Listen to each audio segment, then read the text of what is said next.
My wife married me for my money and planned to take everything in the divorce. Now she's furious after finding out none of it was actually in my name. It all belongs to my mother. And somehow she thinks I should be arrested for it. Hello Reddit I plus here. I found out my wife only married me because she thought divorcing me would make her rich. Now she's threatening to have me arrested after learning that legally I own absolutely nothing. I'm 34 now, but this started when I was 30. I own a small logistics company with 2 business partners, and back then things were going really well for me. I wasn't some millionaire, but I had a paid-off house, a couple of cars, and enough money to live comfortably without stressing over bills. That's probably why someone like her noticed me. I met my ex-wife Serena at a rooftop lounge downtown. I was already halfway out the door when she stopped me to ask about my watch. At least that's what she claimed. Looking back, I think she was scanning the room for the guy who looked easiest to manipulate. She was gorgeous, confident, funny. The kind of person who made you feel like the most interesting man in the room. We talked until the place closed. The next morning, she texted me first. Things moved insanely fast after that. Every date had to be somewhere expensive. Steakhouses, wine bars, luxury hotels, weekend trips. She never offered to split anything, but she always acted grateful enough that I ignored the red flags. At first, I honestly liked spoiling her. I grew up poor, so being able to treat someone I loved felt good. 3 months into dating, she started hinting about moving in. I said no. Not because I didn't care about her, but because it felt rushed. I barely knew her. She cried, actually cried. She said if I really loved her, I wouldn't want distance between us. She said couples who were serious didn't waste time playing house separately. I gave in. Worst mistake of my life. The second she moved in, everything changed. She didn't work, but somehow acted like my financial advisor. If I bought myself something expensive, she'd get irritated and lecture me about future planning. Meanwhile, she'd spend ridiculous amounts on herself. Designer bags, spa memberships, jewelry, random online shopping every single day. If I questioned it, she'd explode and accuse me of being controlling. Then she'd apologize dramatically afterward. Every argument followed the exact same cycle. She insults me. I get upset. She cries, I comfort her. Somehow, I end up apologizing. It was emotional warfare, and I was too blind to see it. About a year into the relationship, she started demanding marriage, not suggesting, demanding. I laughed the first time because I genuinely thought she was joking. She wasn't. When I told her I wanted to wait another couple years before getting married, she completely lost it. She accused me of cheating, said I was wasting her best years, claimed I was ashamed of her. Then she packed her things and left. For the next month, she spammed my phone nonstop. Monster, narcissist, commitment phobe, user. At one point, she sent me a 6-paragraph text saying I had stolen her future. And somehow, it worked. I missed her. I convinced myself the fights happened because we were passionate. So I proposed. Yeah, I know. My friends tried warning me. My older sister flat out said, "That woman loves your wallet more than you." I ignored everyone. Serena moved back in immediately, and her parents threw this huge engagement party at their house. That night changed everything. Around midnight, I went upstairs looking for the bathroom because the downstairs one was occupied. As I walked past one of the guest rooms, I heard Serena laughing inside with her cousin. Then I heard my own name. So I stopped, and I listened. Big mistake. Or maybe the luckiest moment of my life. Her cousin asked, "So how long before you clean him out?" Serena laughed. Not nervous laughter, confident laughter. And then she said words I'll never forget. "Please, men like him are easy.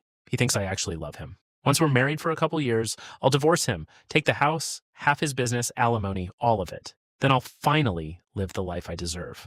Her cousin asked what if we signed a prenup. Serena literally laughed again and said, "He'd never ask for one. He's too stupid and emotional." I felt physically sick, but then came the funniest part. She said, "The house alone is worth everything." That's when I almost started laughing too, because the house wasn't mine. Legally, almost nothing was. See, years earlier, when my business started growing, my mother convinced me to protect my assets properly. The house, vehicles, and most investments were placed under a family trust managed through my mother because my father got destroyed in court during his divorce years ago. At the time, I thought it was overkill. That night, I silently thanked my mother for being paranoid. I didn't confront Serena immediately. I acted normal. I smiled downstairs, took pictures, kissed her on the cheek, played the loving fiancé perfectly, while internally realizing I was sleeping next to a stranger. The next week, I met with an attorney, then another. I told them everything. They advised me not to accuse her directly, without evidence, so I started documenting everything. Texts, financial records, arguments. I even installed security cameras in common areas of the house after catching her snooping through my office. A few months later, we got married anyway. Before you judge me, there was a reason. My lawyer said if her intentions were truly financial manipulation, she'd expose herself eventually. And honestly, I wanted absolute certainty before blowing up my life. Turns out I didn't have to wait long. The second the wedding was over, she changed completely. She started pressuring me to put assets in both our names, especially the house. She brought it up constantly. One night, she actually got angry and said, "Why does your mother technically own everything? Are you a child?" That sentence told me everything. She'd been waiting for access. Then came the cheating. Oh yeah, about 8 months into the marriage, I discovered she'd been sleeping with a guy she met at a gym. I found messages where she literally called me temporary income. Temporary income. That's what I was to her. I filed for divorce the next morning. When she realized she wasn't getting the house, she lost her mind. I mean, screaming, throwing glasses, punching walls. Then she started threatening me. She claimed she'd tell police I abused her, claimed she'd ruin my business, claimed she'd make sure the court took everything anyway. Then her lawyer finally explained reality to her. The house wasn't mine, the cars weren't mine. Most investments weren't directly mine. Even my salary was structured through the company legally and carefully. She was entitled to almost nothing beyond a modest settlement. I still remember the exact moment her confidence disappeared during mediation. Her attorney looked exhausted. Serena looked pale. Then she stared at me and whispered, "You tricked me." I actually laughed. "No," I told her. "You tried to rob the wrong person." That should have been the end, but it got crazier. A week later, she actually tried reporting my mother for financial fraud because she believed we hid assets illegally. Nothing happened because everything was fully documented and legal. Then she tried claiming I manipulated her emotionally into marriage. Again, nothing. Eventually, the divorce finalized. She walked away with a small settlement and a used SUV I didn't even want anymore. Last I heard, the gym guy dumped her after realizing she expected him to fund her lifestyle too. Meanwhile, I'm in therapy, trying to figure out why I ignored every warning sign imaginable. The worst part isn't losing money, it's realizing someone looked you in the eyes every day, said, "I love you," and secretly viewed you as an investment opportunity. My mother still brings it up every Thanksgiving. She'll pour herself wine, look directly at me and say, "Imagine if you hadn't listened to me about that trust." Honestly, I'd probably still be recovering financially instead of emotionally. The divorce was finalized almost 2 years ago, and for a while, I thought the nightmare was finally over. I was wrong. About 3 months after everything ended, I started dating again, very casually. Nothing serious. Mostly dinners, coffee, trying to remember what normal people acted like. That's when Serena came back. Not physically at first, emotionally. She started emailing me late at night from random accounts. At first, it sounded apologetic. I made mistakes. "You were the best man I ever had." I was immature. Then the messages slowly changed. "You ruined my life. You turned everyone against me. You owe me after wasting my time." I blocked every account she used. Then one evening, my assistant walked into my office looking nervous and said, "There's a woman downstairs demanding to see you." I already knew. Sure enough, Serena was standing in the lobby wearing sunglasses indoors like she was in some low-budget courtroom drama. The second she saw me, she started crying loudly enough for everyone to hear. "I just want to talk," I told security to escort her out. That's when she screamed, "You hid everything from me!" The entire lobby went silent. People were staring.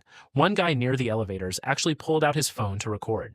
Serena pointed at me and yelled, "He committed fraud! He hid assets during our marriage!" I almost laughed from pure exhaustion. My lawyer had warned me this might happen. Some people don't care about moving on, they care about punishment. Security removed her while she shouted insults all the way outside. I figured that would be the last time I'd see her. Again, wrong. A few weeks later, my mother called me at 6 a.m. Now, my mother never calls that early unless someone's dead. So I answered immediately. First thing she says, "Your ex-wife is sitting outside my house." Apparently, Serena had shown up before sunrise demanding to discuss the property situation. My mother, who is a retired school principal from Trinidad and possibly the most terrifying woman alive, opened the front door holding a cup of coffee and listened to Serena rant for almost 5 minutes.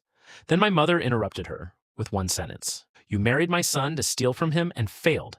Now get off my lawn before I teach you humiliation properly." According to the neighbor, Serena started screaming so loudly that birds flew out of a nearby tree. Police ended up showing up because she refused to leave. No charges were filed, but she was formally warned not to return. That should have ended it. Instead, things somehow got even more ridiculous. A former mutual friend reached out to me one night and asked if I knew what Serena had been posting online. Turns out she'd built an entire victim narrative on social media. According to her version of events, I was secretly abusive. My mother controlled me. I manipulated her emotionally. I trapped her in a fake marriage. And my favorite accusation, that I was pretending to be wealthy, which is hilarious considering she spent 2 years trying to access money she claimed didn't matter. Most people ignored her stories, but apparently a few believed them.